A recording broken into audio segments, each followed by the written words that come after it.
ಹಲಸಿನಕಾಯಲ್ಲಿ ಒಂದು ರೆಸಿಪಿ ಮಾಡೋಣ ಅಂತ ಹೇಳಿ ಇವತ್ತೊಂದು ಹಲಸಿನಕಾಯಿ ತೊಗೊಬಂದಿದ್ದೀನಿ. ನಾನು ವಾಣಿ ಕುಸುಮಾಕರ್. ಎಲ್ರಿಗೂ ನಮಸ್ಕಾರ, ವೆಲ್ಕಮ್ ಟು ಮೈ ಚಾನಲ್. ಬನ್ನಿ ಇವತ್ತಿನ ವಿಡಿಯೋ ಏನು ಅಂತ ಹೇಳಿ ನೋಡೋಣ.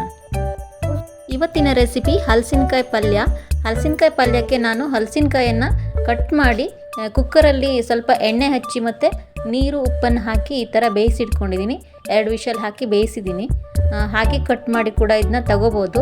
ಆದರೆ ಸ್ವಲ್ಪ ಅದರಲ್ಲಿ ಮೇಣ ಇರೋದ್ರಿಂದ ಅದು ಕಟ್ ಮಾಡೋಕ್ಕೆ ಕಷ್ಟ ಆಗುತ್ತೆ. ಹಾಗಾಗಿ ಬೇಯಿಸ್ಕೊಂಡ್ರೆ ಇದು ಸಿಪ್ಪೆ ತೆಗೆಯೋದು ಈಸಿ. ಹಾಗಾಗಿ ಈ ಥರ ನೋಡಿ ಸಿಪ್ಪೆ ತಕ್ಕೋಬೇಕು. ಬೇಯಿಸಿದ ನಂತರ ನೀಟಾಗಿ ಮುಳ್ಳು ಥರ ಇರೋವಂಥ ಸಿಪ್ಪೆಗಳನ್ನೆಲ್ಲ ತೆಗೆದ್ಬಿಡಬೇಕು. ಹಲಸಿನಕಾಯಿ ಬಲ್ತಿರೋದು ತಗೋಬಾರ್ದು, ಎಳೆ ಹಲಸಿನಕಾಯಿ ಆಗಬೇಕು. ಬೀಜಗಳೆಲ್ಲ ಬಲ್ತಿರಲ್ಲ, ಆವಾಗ ಅದು ಪಲ್ಯಕ್ಕೆ ಚೆನ್ನಾಗಿರುತ್ತೆ. ಈ ಸೀಸನಲ್ಲಿ ಅಂದರೆ ಫೆಬ್ರವರಿ ಸೀಸನಲ್ಲಿ ಇದು ಸಿಗುತ್ತೆ. ಮಲೆನಾಡು ಕಡೆಗಳಲ್ಲಿ ಈ ಸೀಸನಲ್ಲಿ ಹೆಚ್ಚಾಗಿ ಹಲಸಿನಕಾಯಿ ಪಲ್ಯ, ಹಪ್ಪಳ, ಇನ್ನಿತರ ಪದಾರ್ಥಗಳನ್ನು ಮಾಡ್ತಾರೆ. ನೋಡಿ, ಸಿಪ್ಪೆ ತೆಗೆದ ನಂತರ ಈ ಮಧ್ಯದಲ್ಲಿ ಇರೋವಂಥ ಇದನ್ನು ಕೂಡ ನಾವು ತೆಕ್ಕೋಬೇಕು. ಇದನ್ನೆಲ್ಲ ತೆಗೆದು ಚೆನ್ನಾಗಿ ಸಣ್ಣ ಸಣ್ಣ ಪೀಸ್ಗಳಾಗಿ ಕಟ್ ಮಾಡ್ಕೋಬೇಕು. ಇದನ್ನು ಜಾಸ್ತಿ ಬೇಯಿಸ್ಕೊಂಡ್ರೆ ಚೆನ್ನಾಗಿರಲ್ಲ. ಹಾಗಾಗಿ 1-2 ವಿಷಲ್ ಹಾಕ್ಸ್ಕೊಂಡ್ರೆ ಸಾಕು. ತುಂಬ ಸ್ವಲ್ಪ ಬಲ್ತಿದೆ ಅನ್ನೋ ಹಾಗಿದ್ರೆ ಸ್ವಲ್ಪ ಜಾಸ್ತಿ ಬೇಯಿಸ್ಕೊಳ್ಳಿ ಅಷ್ಟೇ. ಹಸಿದಾಗಿ ಕೂಡ ಇದನ್ನ ನಾವು ಕಟ್ ಮಾಡ್ಕೋಬೋದು. ಆದರೆ ಹಸಿದಾಗಿ ಕಟ್ ಮಾಡೋದು ಸ್ವಲ್ಪ ಕಷ್ಟ, ಮೇಣ ಇರುತ್ತೆ. ಹಾಗಾಗಿ ಚಾಕುದಲ್ಲಿ ಕಟ್ ಮಾಡೋದು ಕಷ್ಟ ಆಗುತ್ತೆ. ಕತ್ತಿ ಇದ್ದರೆ ಪರವಾಗಿಲ್ಲ. ಹಲಸಿನಕಾಯಿ ಎಷ್ಟು ಫ್ರೆಶ್ ಆಗಿರುತ್ತೋ ಪಲ್ಯ ಕೂಡ ಅಷ್ಟೇ ಚೆನ್ನಾಗಿ ಬರುತ್ತೆ. ಅದು ಕಟ್ ಮಾಡಿ 2-3 ದಿನ ಬಿಟ್ಟರೆ ಅದು ಅಷ್ಟು ಚೆನ್ನಾಗಿರಲ್ಲ, ಬೇಯೋದು ಕೂಡ ಲೇಟ್ ಆಗುತ್ತೆ. ಹಾಗಾಗಿ ಫ್ರೆಶ್ ಇರೋ ಹಲಸಿನಕಾಯಿ ತಗೊಳ್ಳಿ.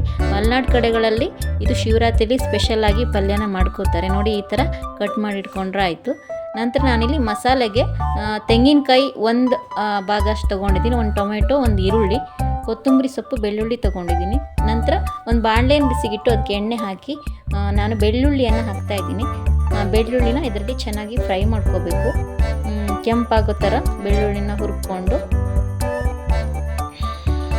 ಹಲಸಿನಕಾಯಿ ಪಲ್ಯಕ್ಕೆ ಬೆಳ್ಳುಳ್ಳಿನೇ ಮೇನಾಗಿ ಜಾಸ್ತಿಯಾಗಿ ಹಾಕಬೇಕು. ಬೆಳ್ಳುಳ್ಳಿ ಎಷ್ಟು ಹಾಕ್ತೀವೋ ಅದು ಟೇಸ್ಟ್ ಕೂಡ ಚೆನ್ನಾಗಿ ಬರುತ್ತೆ, ಫ್ಲೇವರ್ ಚೆನ್ನಾಗಿ ಬರುತ್ತೆ. ಬೆಳ್ಳುಳ್ಳಿ ಚೆನ್ನಾಗಿ ಕೆಂಪಾಗೋ ಥರ ಹುರ್ಕೋಬೇಕು.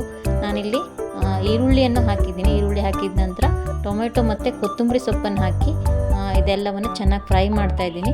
ಆನಂತರದಲ್ಲಿ ಇದಕ್ಕೆ ನಾನು ಧನಿಯಾ ಪುಡಿಯನ್ನು ಹಾಕಿದ್ದೀನಿ.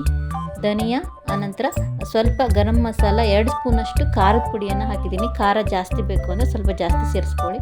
ಆನಂತರ ತೆಂಗಿನಕಾಯಿ, ಸ್ವಲ್ಪ ಹುಣಸೆ ಹಣ್ಣನ್ನು ಸೇರಿಸಿ ಇದನ್ನ ರುಬ್ಕೊಳ್ತಾ ಇದ್ದೀನಿ. ಆನಂತರ ಒಂದು ಬಾಣಲೆಯನ್ನು ಬಿಸಿಗಿಟ್ಟು ಎಣ್ಣೆ ಹಾಕಿ ಅದಕ್ಕೆ ಸಾಸಿವೆ ಮತ್ತು ಜೀರಿಗೆಯನ್ನು ಹಾಕ್ತಾಯಿದ್ದೀನಿ.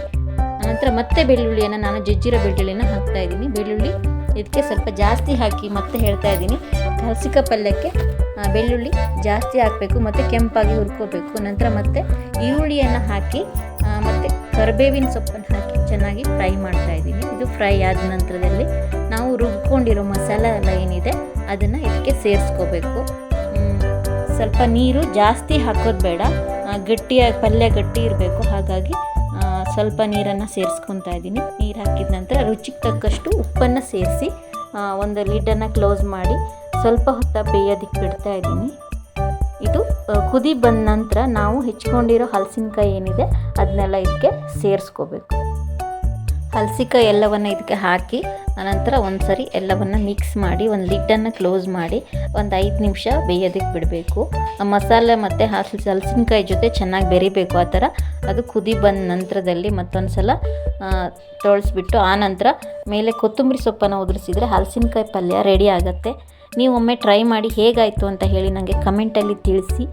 ಈ ವಿಡಿಯೋ ನಿಮಗೆ ಇಷ್ಟ ಆದರೆ ಗೊತ್ತಲ್ವಾ, ಲೈಕ್ ಮಾಡಿ, ಹಾಗೆ ಶೇರ್ ಮಾಡಿ, ಮತ್ತು ಸಬ್ಸ್ಕ್ರೈಬ್ ಆಗದೆ ಹಾಗೆ ನೋಡ್ತಾ ಇದ್ದರೆ ದಯವಿಟ್ಟು ಸಬ್ಸ್ಕ್ರೈಬ್ ಮಾಡಿ. Thank you for watching video. Thank you so much.